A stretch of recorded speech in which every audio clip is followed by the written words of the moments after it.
Hello friends, welcome to the world of medicos. हमने last video में Apis के guiding symptoms देख लिए थे। आज हम उसके पर्टिकुलर से स्टार्ट करेंगे। तो पर्टिकुलर्स में सबसे पहले हेड से शुरुआत होगी, उसके बाद आइस आएगा, then GIT system, then urinary system, then female symptoms, then chest, then skin and fever. So start करते हैं हम हेड से। Apis is a very good medicine for meningitis and hydrocephalus. Hydrocephalus और मेनिंजाइटिस में ये बहुत ही अच्छा एक्ट करती है। हाइड्रोसिफिलस मतलब के ब्रेन में फ्लूइड का एक्यूमुलेशन हो जाना, sudden shrill, then children while walking और sleeping. Child lies in the stuporous condition.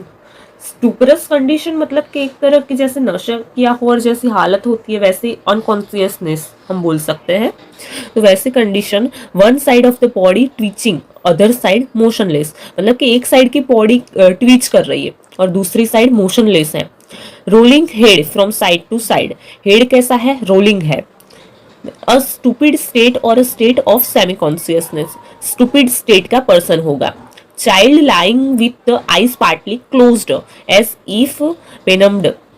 Pupils contracted or dilated, eyes very red, face flushed, child kicks off covering, heat of the room, worse his complaints.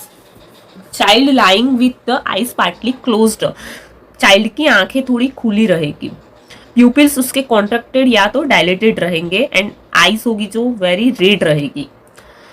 फिर patient को covering पसंद नहीं है, वो जो भी कंबल वगैरह होगा उसको फेंक देगा।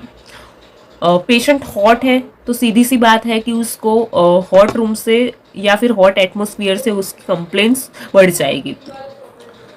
अभी आता है उसकी ice, bag like swelling under the lower eyelid. Lower eyelid में बैग लाइक स्वेलिंग देखने को मिलेगी।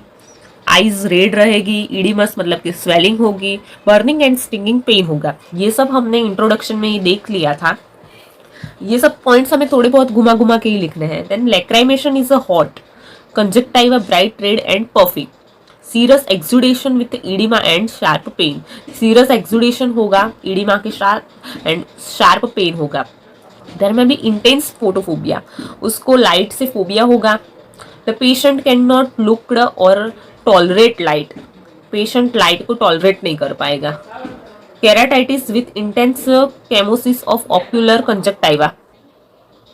केराटाइटिस मीन्स के inflammation of the cornea. Staphyloma of a cornea following suppurative inflammation and styes also prevent their recurrence। मतलब ice में क्या क्या देखने को मिलेगा, तो स्वेलिंग का लिखना है हमें, फिर red oedematous condition, burning stinging pain, lacrimation, conjunctiva, photophobia, then staphyloma, then styes. ये सब के बारे में हमें पॉइंट्स लिखने हैं। अभी उसके जीआईटी सिम्टम्स। जीआईटी में उसका पूरा जीआईटी ट्रैक आ जाएगा जो कि टंग से शुरू होता है। Apis tongue is fiery red, एकदम रेड होगी उसकी tongue. Swollen, sore and raw with vesicles. Swollen होगी, सूजी हुई होगी, सोर होगी and raw with vesicles.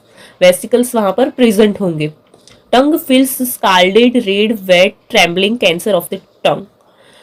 Tongue tongue में ट्रेम्बलिंग देखने को मिलेगी क्योंकि बॉडी पार्ट में ट्विचिंग है, तो कैंसर ऑफ द टंग भी देखने को हमें मिलेगा। स्टमक थर्स्टलेस है, सॉर फीलिंग है, craving for a cold milk है। पेशेंट थर्स्टलेस है, देन उसको कोल्ड मिल्क की क्रेविंग रहेगी क्योंकि पेशेंट हॉट है। रस्टॉक्स में भी सेम देखने को मिलेगा। Abdomen, ascites without thirst. Ascites का मतलब क्या होगा कि accumulation of the fluid in the abdomen. Abdomen में फ्लूइड का अक्यूमुलेशन होगा। Peritonitis, tender and sensitive to touch. Sensitive to touch Apis के हर एक पार्ट में हमें देखने को मिलेगा जो हम इंट्रोडक्शन में देख चुके हैं। देन डायरिया, कॉजेशन उसका क्या होगा? ड्रंकर्स को होगा, इरप्टिव डिजीज में होगा, specially if eruption is suppressed. Specially कब होगा? जबकि कोई भी इरप्शन वो सप्रेस किया हुआ हो किसी भी मेडिसिन से या फिर लोशन वगैरह से।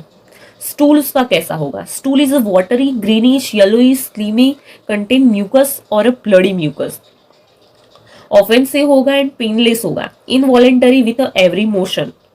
S through the anus is wide open. Patient को ऐसा लगेगा कि उसका एनस पूरा ओपन ही है और उसका इनवॉलेंटरी हो गया है स्टूल। उसको ऐसा लगेगा कि जब भी वो यूरिन पास करने जाएगा तो स्टूल अपने आप पास हो जाएगा, तो can not urinate without a stool. Then constant oozing from a anus which the patient is unconscious and unaware। Before stool क्या होगा कि there is a much rumbling of flatus, rumbling rumbling sound आएगी जब भी patient को flatus pass out होगा। Sudden darting pain in the rectum and उसको patient को अर्जिंग होगी बहुत ही ज्यादा। ड्यूरिंग स्टूल क्या होगा, grouping gripping tenesmus, rawness and soreness in the anus with much flatus. Flatus के साथ उसको रोनेस एंड सोरनेस होगा एनस में। Frequent painful urination, nausea, vomiting, baggage and frontal headache. Frequent painful urination, ये हमने guiding symptoms में urine के देख लिया था कि यूरिन कैसा होगा, स्कैंटी होगा, बार बार आएगा, फिर पेनफुल रहेगा। तो स्कैंटी, फ्रीक्वेंट पेनफुल, उसको अर्जिंग ज़्यादा लगेगी। तो ये सब चीज़ तो हमने आगे देखी हुई है, तो वही इधर भी हमें सेम लिखना है। आफ्टर स्टूल क्या होगा कि rawness in the anus, heat and throbbing in the rectum with sensation as if plugged, tenesmus with a passage of a blood, faint and exudation। Concomitants में क्या लिखेंगे कि नो एपेटाइट, लिटल और no thirst, patient को appetite भी नहीं है और थर्स्ट भी नहीं है। Tongue is shining, dry, red, cracked, sore, blistered, sore feeling of abdominal wall with excessive tenderness, urine frequent, scanty और सप्रेस्ड। अभी यूरिनरी सिम्टम्स, इसका बहुत ही इंपॉर्टेंट है यूरिनरी सिम्टम्स। यूरिनरी सिम्टम्स में क्या होगा कि incontinence of a urine with a great irritation of the parts. Patient का यूरिन इनकंटिन्यूअस रहेगा और उसके पार्ट्स में क्या होगा, ग्रेट इरिटेशन रहेगी। फ्रीक्वेंट पेनफुल, यूरिन कैसा रहेगा, फ्रीक्वेंट पेनफुल रहेगा। Scanty, coming only in a drops, bloody, then albuminous. ये सब सिम्टम्स यूरिनरी सिस्टम के इंपॉर्टेंट है कि स्कैंटी भी रहेगा, फिर ड्रॉप बाय ड्रॉप ही आएगा, ज्यादा भी नहीं आएगा। अभी बिफोर यूरिनेशन क्या होगा, as soon as a few drops collect in the bladder the urge comes, constant and ineffectual urge, much straining before the urine starts coming। उसको थोड़ा बहुत भी ब्लैडर में कलेक्ट हो जाएगा तो पेशेंट को अर्ज आने लगेगी। देन ड्यूरिंग यूरिनेशन क्या होगा, scald severely, stinging pain, then last drop burns and smarts, उसको लास्ट ड्रॉप तक बर्निंग होगी, स्टिंगिंग पेन होगा। अभी चेस्ट के सिम्टम्स, चेस्ट में हॉर्सनेस होगी, डिस्पोनिया होगा, ब्रीदिंग हरिड होगी एंड डिफिकल्टी होगी, इडिमा ऑफ लैरिंग्स होगा। भी लैरिंग्स में भी इन्फ्लेमेशन हो जाएगा इसका। Feels as if he could not draw another breath, patient को ऐसा लगेगा कि हर सांस उसकी आखिरी सांस है। सफोकेशन एंड शॉर्ट कफ भी होगा। अभी female genital organ, female genital organ में क्या क्या है, तो उसमें सबसे पहले इडिमा होगा लेबिया का, relieved by cold water. Patient hot है तो उसको कोल्ड वाटर से, कोल्ड एटमोसफियर से उसको रिलीफ मिलेगा।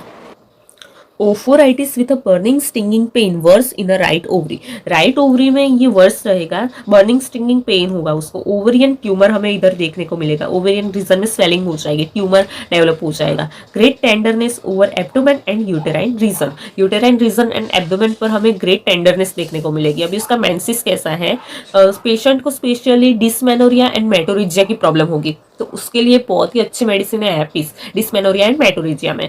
तो suppressed with cerebral and head symptoms specially in a young girl. हम एपिस की मेडिसिन हेड के सिम्टम्स में देखें, जैसे कि मेनिंजाइटिस है या हाइड्रोसिफिलस है, ऐसे कुछ कोई भी डिजीज के लिए हम देते हैं, तो पेशेंट में क्या होगा कि उसका मेंसिस सप्रेस हो जाएगा और ये स्पेशली यंग गर्ल्स में देखने को मिलेगा। Metrorrhagia profuse with heavy abdomen and faintness, metrorrhagia means के heavy blood flow in between the menses and dysmenorrhea means के painful menses and stinging pain, sense of tightness, bearing down sensation as if menses were to appear। For dysmenorrhea with a severe ovarian pain, Apis is a good medicine। dysmenorrhea में क्या होगा कि severe ovarian pain होगा और उसके लिए Apis बहुत ही अच्छी मेडिसिन है। अभी स्किन की बात हम करें तो skin is a waxy, pale and oedematous, wax जैसा ही चिपचिपापन हमें लगेगा स्किन पर, पेल दिखने को मिलेगी और इडेमस मतलब कि स्वेलिंग देखने को मिलेगी। वेरी सेंसिटिव टू टच, ये सब सिम्टम्स उसकी स्किन के हैं। फिर स्टिंगिंग बर्निंग पेन भी हमें देखने को मिलेगा। इडेमस कंडीशन फेस में भी दिखने को मिलेगी, लोअर आईलिड में भी देखने को मिलेगा। और ये सारी जो भी कंप्लेंट्स है वो राइट टू लेफ्ट जाएगी। ये एपिस का एक बहुत ही इंपॉर्टेंट पॉइंट है। स्किन में हमें ऑर्टिकेरिया देखने को मिलेगा, फिर बॉइल्स, कार्बंकल, फिर कैंसर, तो ये सब में बहुत ही अच्छे एक्ट करती है एपिस मेडिसिन। ऑर्टिकेरिया में क्या होगा कि लाइक अ बी स्टिंग्स और stings from other poisonous insect, मधुमक्खी हमें काटती है या और भी कोई दूसरा इंसेक्ट काट देता है। Body covered with a large elevated while wheals, फिर स्टिंग्स, बर्निंग, प्रिकिंग और स्मार्टनिंग और itching of the skin. Modalities में क्या होगा, अभी एग्रावेशन उसको कब होगा पेशेंट को, at night bye covering, application of a heat और इन अ वार्म रूम, और अमेल्यूरेशन पेशेंट को कोल्ड से होगा या फिर उसको ओपन एयर से होगा। भी बॉइल्स और कार्बंकल्स हो गए तो उसमें रोजी ह्यू, फिर oedematous condition, sensitive to touch, aggravation उसमें भी सेम पेशेंट हॉट है तो उसको गर्म चीजों से ही होगा, हीट से होगा, कवरिंग से होगा, अमेल्यूरेशन उसको ठंडी चीजों से होगा, तो cold application. Cancer. The affected part has a great burning and stinging pain with extreme sensitiveness to touch and general soreness.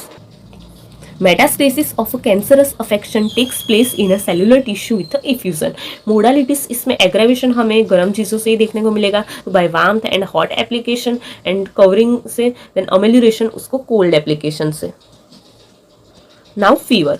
Apis is an excellent drug for both remittent and intermittent fever. ये remittent और intermittent fever दोनों के लिए बहुत ही अच्छी medicine है। Intermittent fever में क्या होगा कि chill begins at 3 PM with a thirst. Patient वैसे तो थर्स्टलेस है, पर जब भी उसको फीवर आएगा तब उसको 3 बजे के आसपास, 3 PM के आसपास क्या होगा, चील के साथ उसको थर्स्ट लगेगी। Pulse is a full and rapid, small and trembling intermittently, chilliness from a least motion, swelling and burning of lips during entire paroxysms. After fever paroxysms there is a deep sleep. After perspiration there may be natal rash also with a shuddering. No thirst in a sweat stage. उसको sweat stage में thirst नहीं होगी, chill stage में उसको thirst है। Worse from a warm and heated room and external heat. Then remittent fever. Remittent fever में क्या होगा कि Apis is an infallible remedy for remittent fever, especially when the fever assumes a typhoid from or meningitis or a cerebral fever. Typhoid का fever हो या meningitis का हो या cerebral का फीवर हो, उसके लिए ये अच्छा है। The patient is generally thirstless except during chill. Patient क्या है, जनरली वो thirstless है। Chill running over the back, fever is continuous and low type. Fever continuous रहेगा लेकिन लो टाइप का रहेगा। The patient does not like to cover up और to be touched for the body is a very sensitive. Patient को covering भी पसंद नहीं है और सेंसिटिव टू टच है, तो पेशेंट को कुछ टच हो वो भी पसंद नहीं है। Always wants open air uncovering and cool drinks. Patient को ठंडी चीज़ें ही पसंद है, अनकवरिंग, तो ये सब उससे अमेल्यूरेट होगा। विथ जनरल मोडालिटीज हम देख लेते हैं। एग्रावेशन किससे होगा, अमेल्यूरेशन। तो एग्रावेशन आफ्टर स्लीप होगा, क्लोज्ड वार्म्ड हीटेड रूम में होगा, फ्रॉम गेटिंग वेट होगा, touch pressure, late in afternoon 3 PM and right side. Amelioration by in open air, uncovering, cold bathing, pains by coughing, walking or changing position when sitting erect. Thank you so much for watching my video. Hope you understood the topic. Please share it with your friends and tell me on the comment section below on which topic should I prepare my next video. Please do subscribe my channel, The World of Medicos.